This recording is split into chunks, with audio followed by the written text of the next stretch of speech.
I am continuing on my diary quest, pilgrimage, whatever you want to call it. So I've already reviewed the Dear Dumb Diary series, which I will compare to this one shortly. Has that it? Has that really been it? Okay, I've done Dear Dumb Diaries. And so this is the second one in my collection, and it's called Dork Diaries. So I read the first 40 pages of the first book, and I really hated it, and then I did a review about how I really hated it, and it was a stupid book and no one should ever read it. But when I started doing this diary thing, I was like, okay, well, this has been going on for 11 books already, so there's got to be something that people like in it. So there must be something that I'm missing, okay? Maybe it just didn't happen in the first 40 pages and I just happened to miss it. Okay, so pick out the 11th book to see if any progress has been made. And I pick it up.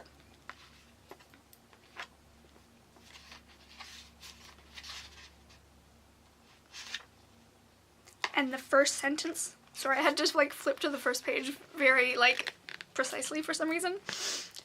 And the first page looks like this.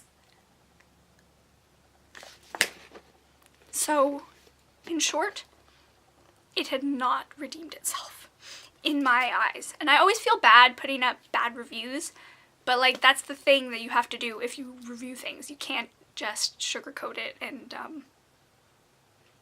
pretend the bad ones don't exist. You can't do that. It's not honest. So, the story itself was whatever. Who cares about it? It was the main girl, Nikki, was going on a school exchange where she went to this school. So there was obviously some backstory that I totally missed. Some history between Nikki and this girl, Mackenzie, because this girl, Mackenzie, who used to go to their previous school, transferred to Northampton Hills. Northampton Hills being a very private, prestigious, like, ritzy kind of school. So there's some drama that I missed there. I'll grant that. So maybe I haven't given this series a full fair shot because I haven't read all the books. But we'll just finish this one anyway. So you immediately start out this book, and Nikki finds out she's going to go on this exchange. She finds out the exchange is going to be at Mackenzie's new school, and basically she flips out. But stuff happens. Her not boyfriend, who's totally her boyfriend, who comes over to her house to help her sister cook. Boyfriend, like, duh. Like, stuff he says makes things okay, whatever. She goes, she gets signed up for this Paris trip thing, whatever. Stuff happens. The big part of it is the social dynamic that she is victim to, maybe? So she goes to the school, and there's like this one queen bee, Tiffany, who is constantly taking selfies. And, you know, I don't really like the stereotype that taking selfies is a bad thing, because I take 400 selfies a day. I swear, no joke. Look at my Instagram. It's got 400 selfies a day on it. So that would then imply that I am a bad and vain and gross person, which I kind of don't want to be true. So I don't know, maybe that just struck a personal chord with me. Anyway, so Tiffany is the queen bee of everything. Beautiful, popular, funny, takes selfies with everyone all the time, whatever. Nikki gets dropped into this, and she's like, hey, you're my best friend, blah, blah, blah, blah. And eventually starts to devalue her. So Nikki goes into an outcast pile, and which she finds is also occupied by Mackenzie. So they have created this great point in the social dynamic where Nikki and Mackenzie are on equal terms. They both have the same enemy, and they both have the same social standing.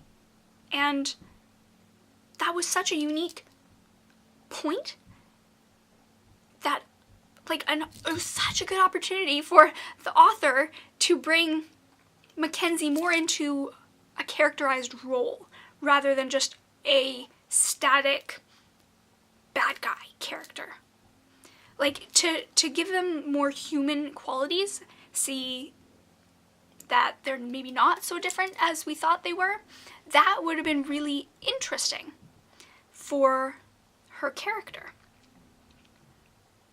What did happen, however, in this book was Mackenzie turned out to be even bigger of a brat than anyone could have ever thought, and has a huge ego and turns out to be an awful person in the end, like they said they were. So, like, where's even the surprise there? I guess it's just they're trying to continue the series on more. So anyway, my comparison to the Dear Dumb Diary series is to do with that social dynamic, because there's that exact same dynamic set up in Dear Dumb Diary series. That one follows Jamie Kelly, who goes to Mackerel Middle School, I think it's called. Doesn't matter. And her arch enemy, is Angeline. Angeline has beautiful flowing locks, and she has this beautiful scent and is so popular and perfect, and Jamie Kelly obviously hates her. But through the progression of that series, Angeline's character develops, and you realize that she's more than just a pretty girl. She's also smart, and she's actually nice, and she does cool things, and her dad, I think, or uncle eventually marries Jamie Kelly's aunt, so they become related, and they start to intermingle, and Jamie realizes that maybe Angeline is not quite so different from her, and shouldn't be judged so harshly, or seen as, like, ultra cool, or I'm not that different from the ultra cool kids kind of thing. So I think that is a much more interesting and much more positive sort of moral message to go along with the diary sort of format. Both of the diaries are supposed to be really funny. Only Dear Dumb Diary is. Dork Diaries is just really has an awful tone towards it. Like, here we go. Here's this awful paragraph. Can you see the structure of those paragraphs? All the emphasis that they do with capitalized letters? That's annoying as heck, okay? It makes me feel like you're yelling at me. Totally yelling at me.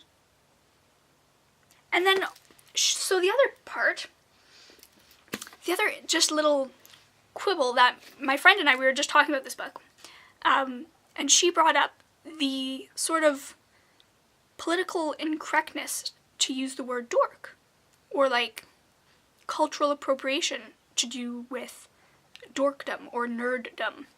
If you think about what a nerd is, or a geek is, or whatever, they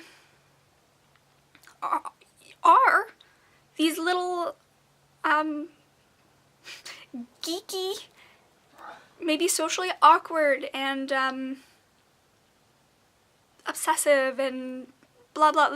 There's certain culture, the geek culture, that goes along with all of the stuff, like the Doctor Who and the whatever.